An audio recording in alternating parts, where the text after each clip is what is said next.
Eric Allen here inside the classroom with Jets defensive line coach Marcar. Coach, you played safety when you were in the NFL as a player, but now you're coaching the Jets defensive line. I wanted to talk to you a little bit about fronts today, the differences in the 3-4 and 4-3 approaches. Okay, Eric, well, two of the terms you hear about teams, there's a bunch of teams that play 4-3, and then there's a few teams now more starting with the 3-4 concept. And when you think of 3-4 concept, a couple teams that come into mind, you think of one is the Pittsburgh Steelers, New England Patriots. And we're 3-4 like them, but we're a little different. When you think of those two teams, they usually have a nose guard, an end, or or tackles or whatever, a backer, a backer, a backer, and a backer. Now that's your more typical 3-4 scheme. That's what you see out of Pittsburgh Steelers and what you see out of New England Patriots. Now, our 3-4 scheme, we have a nose, we'll have a tackle, we say a big end. So that's the tight end. Usually a big end will go to the tight end side. And then we have a Sam backer, who's an outside backer.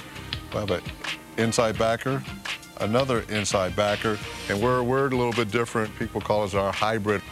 It's a rush, and that's our rush backer. And why we call it our rush is that one thing he makes him a little different is that he can play with his hand on the ground as well as stand up. When you look at those other 3-4 teams that I mentioned, they have those guys, but those guys are mainly a stand-up guy. They do not put their hand on the ground. But what makes this very unique going back is, again, with this guy here, he can rush or he can drop back in coverage. That allows us a versatility where you don't know what he's coming or what he's doing, where the same way with this guy, where he can rush.